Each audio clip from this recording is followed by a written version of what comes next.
이젠 모든 의심이 풀렸습니다. 정말로 충격적인 진실이 드디어 밝혀졌습니다. 그동안 인도네시아 정부가 일방적으로 보람의 분담금을 미납해대며 우리나라를 상대로 KF-21의 기술력에 관해 4대 핵심 기술까지 몽땅 요구한 이유가 확실하게 밝혀졌습니다. 현재 인도네시아 정부 측은 KF-21 전투기 공동 개발을 간절히 원한다면서 정작 뒤에서는 10년 동안 비밀리에 개발 중이던 일명 I-22 인도네시아급 다목적 전투기 개발 계획을 전 세계에 발표해버렸는데요. 11월 인도네시아가 자국에서 개최 중인 동남아 최대 규모 방산 전시회 인디펜스 2022에서 자신들이 독자 개발한 차세대 스텔스기 모겁을 공개했습니다. 이 기체는 KF-21 전투기와 전혀 연관성이 없으며 대한민국에게 분담금 지불을 3년 체납하고 뒤에서는 이것을 제작했다는 게 국가 간의 외교적인 문제로도 불거질 수 있습니다.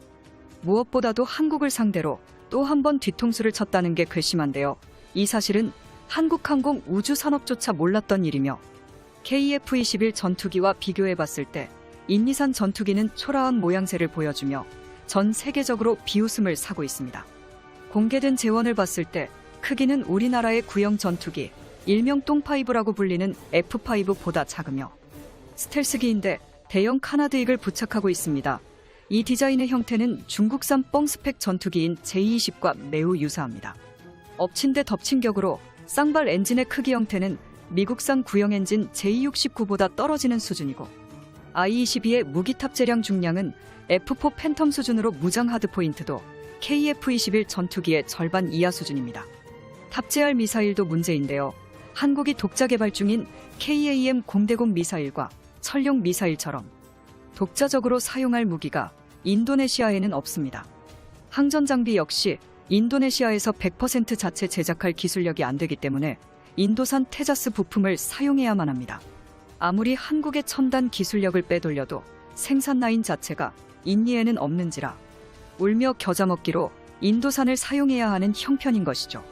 모두가 알다시피 미국 정부는 인니를 확실한 동맹국으로 여기지 않으며 F-35 스텔스기 판매 중단 조치를 취한 적이 있습니다. 그러한 나라에 극비리 1급 기밀 기술인 항전 장비를 판매하는 것은 절대로 있을 수 없는 일이죠. 이 모든 상황을 봤을 때 인니 국방부의 행동이 정말로 이해가 가질 않는데요. 대체 왜 KF-21 전투기보다 확연히 성능도 떨어지는 조악한 전투기를 굳이 개발하려 할까요? 그런데 충격적인 건 이에 대한 군사 전문가들의 발언입니다.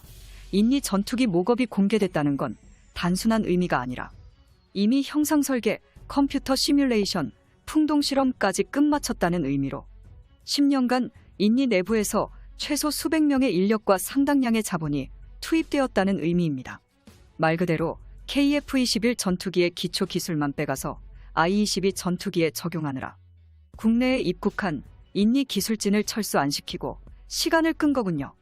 한국의 최첨단 기술력은 필요한데 정작 그것을 공동 개발하려는 의지보단 기술력을 훔쳐서 독자적인 전투기를 만들려 했던 것입니다.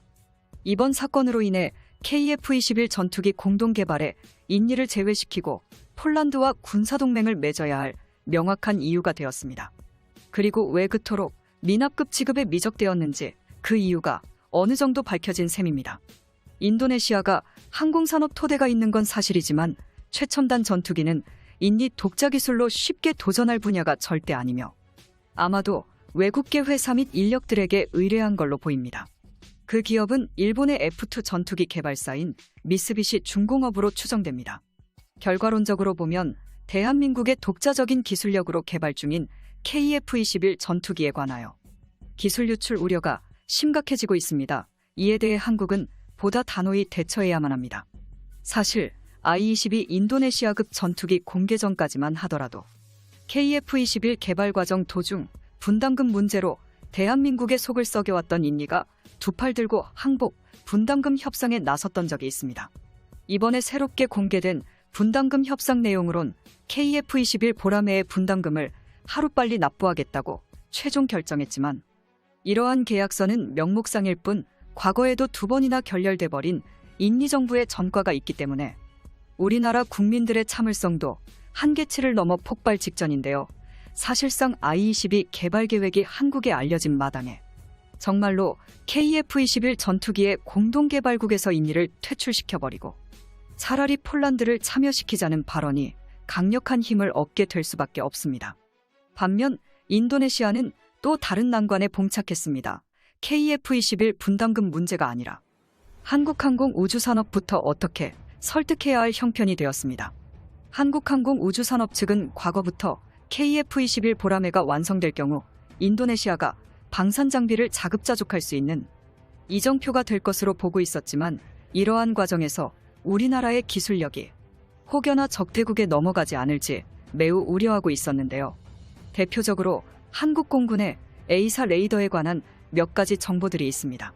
국방과학연구소가 질화갈륨 전력증폭 소자 양산 공정 기술을 국내 기술력으로 확보하는 데 성공한 후 감시정찰용 A사 레이더와 군용 이동통신 장비에도 장착되는 부품으로 높은 출력의 전력량을 안정적으로 가동시키는 주요한 역할을 이번에 확보했다고 전했는데요. 또한 FX 배치 3의 통합 레이더를 대폭 개량해서 채용할 것으로 알려졌습니다. 이것은 핵심 센서이자 국내 최초 군용 디지털 다기능 위상 배열 레이더로 미국조차 기술적 우위를 자랑하지 못할 정도로 한국의 레이더 기술력은 압도적인데요. 한국 역시 이러한 최첨단 기술 유출을 방지하기 위해서 직접 한국항공 우주산업의 담당자를 인니에 파견할 정도로 보안을 유지해왔습니다. 그런데 한국 역시 이번 사건으로 인해 중대한 변화를 맞이하게 되었습니다. 공동개발에 관하여 인니가 마지막 경고까지 무시한다면 우리나라는 인도네시아를 합법적으로 퇴출시킬 명분을 가지게 되는 것이죠. 또한 분담금 미납 명목으로 추가적인 이득까지 모두 취할 수 있게 되었습니다. 이번 인도네시아의 뒤통수 사건을 보듯이 이것은 불쾌하게 생각할 부분이 절대 아닙니다. 반면 한국은 정비창에 대해서 좀 더 자유롭게 풀어주려 했지만 인니의 사례를 봤을 때 이러한 한국의 최첨단 기술들이 인도네시아에서 시작해 터키를 넘어 중국까지 넘어가게 된다면 우리나라는 물론 미국 입장에선 치명적인 상황이 되어버리고 마는데요. 이런 가운데 한국이 개발을 진행하고 있는 KF-21 보라매의 슈퍼크루징 비행시험이 방위산업청에 올라와 화제가 되고 있습니다. 한국이 개발 중인 KF-21 보라매는 각종 시험에 사용되는 총 8대의 시제기를 제조할 예정으로 영국에서 맡은 베이커와 공동 KF-21에 채용하는 사출 좌석의 테스트도 진행되고 있어 지상에서 실시되는 주요 시험을 거치면 올해 중으로 KF-21은 14번째 비행 테스트에 도전할 예정입니다. 이처럼 한국의 군사무기 기술력은 미국에서 인정할 수밖에 없을 정도로 더욱 좋아지고 있습니다. 한국의 선진 기술이 날로 새로운 역사를 써내려가고 있는데요. 끝까지 응원하겠습니다. 시청자 여러분, 영상을 시청해주셔서 감사합니다. 여기까지 대구구려제국이었습니다.